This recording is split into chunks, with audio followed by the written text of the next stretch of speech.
ನಮಸ್ಕಾರ. ಇವತ್ತು ಪ್ರಾನ್ಸ್ ಸಾರ ಮತ್ತು ಮೀನದ್ದು ಫ್ರೈ ಮಾಡಮ್ರಿ. ಇಲ್ಲಿ ಮೀನು ಫ್ರೈ ಎರಡು ಸ್ವಚ್ಛ ತೊಳೆದಿಟ್ಟೀನಿ ರೀ. ಪ್ರಾನ್ಸ ಮತ್ತು ಮೀನ ತೊಳೆದು ಮೀನಕ್ಕಿದ್ರೆ ಹುಣ್ಸೆ ಹಣ್ಣಿನ ರಸ ಹಚ್ಚೀನಿ ರೀ. ಮತ್ತು ಇದು ಪ್ರಾನ್ಸಿಗೆ ಖಾರ ಉಪ್ಪು ಅರಿಶಿನ, ಅದಕ್ಕೂ ಮೀನಕ್ಕೂ ಖಾರ ಉಪ್ಪು ಅರಿಶಿನ ಹಾಕೋದ್ರಿ. ಹುಣ್ಸೆ ಹಣ್ಣು ಪ್ರಾನ್ಸ್ಗೆ ಹಚ್ಚೋದಿಲ್ಲ ರೀ. ಎರಡು ಹಚ್ಚಿಟ್ಟಿಕ್ಕೆ ಈ ಕಡೆ ಇದ್ರೆ ಕೊಬ್ಬರಿ ಪ್ರಾನ್ಸ್ ರಸ ಸಾರು ಮಾಡ್ಲಿಕ್ಕೆ ಕೊಬ್ಬರಿ, ಒಣ ಕೊಬ್ಬರಿ ಮತ್ತು ಉಳ್ಳಾಗಡ್ಡೆ ಎರಡು ಚಂದ ಕೆಂಪು ಹುರ್ಕೊಂದಿನಿ ರೀ.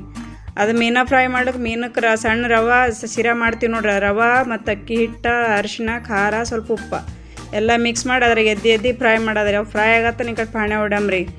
ಪಾಣೆ ಹೊಡ್ಲಿಕ್ಕೆ ದಾಲ್ಚಿನ್ನಿ, ತಮಾಲ್ಪತ್ರ, ಕರಿಮೆಣಸ ಮತ್ತಂದ್ರೆ ಲವಂಗ ಎಲ್ಲ ಹಾಕಿ ಪಾಣೆ ಹೊಡ್ಯದ್ರಿ. ಒಂದು ಉಳ್ಳಾಗಡ್ಡೆ ಹಾಕಿ ಅದು ಸ್ವಲ್ಪ ಹುರಿದ ಮ್ಯಾಗ ಹಸಿ ಶುಂಠಿ ಬೆಳ್ಳುಳ್ಳಿ ಪೇಸ್ಟ್ ಹಾಕಿ ಖಾರ ಹಾಕಿ ಏನು ಇದು ಮಾಡಿಟ್ಟಿದ್ದು ಪ್ರಾನ್ಸ್ ಹಾಕಿ ಮುಚ್ಚಿಡೋದ್ರಿ.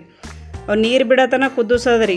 ಕುದಿಸ್ಕೆ ಮ್ಯಾಗೇನು ಮಿಕ್ಸರ್ ಕಚ್ಚಿದ ಕೊಬ್ಬರಿ ಹಾಕಿಕ್ಕೆ ಕುದಿಸೋದ್ರಿ. ನಿಮ್ಗೆ ಎಷ್ಟು ಬೇಕಷ್ಟು ತಿಳಿಬೇಕಾರ್ತೀವಿ, ಗಟ್ಟಿ ಬೇಕಾದ್ರೆ ಗಟ್ಟಿ. ಭಾಳ ಟೇಸ್ಟ್ ಆಗ್ತಾರೆ. ಮಾಡಿ ನೋಡಿರಿ. ಇಷ್ಟ ಆದ ನನ್ನ ಚಾನಲ್ ಸಬ್ಸ್ಕ್ರೈಬ್ ಮಾಡಿರಿ, ಒಂದು ಲೈಕ್ ಮಾಡಿರಿ.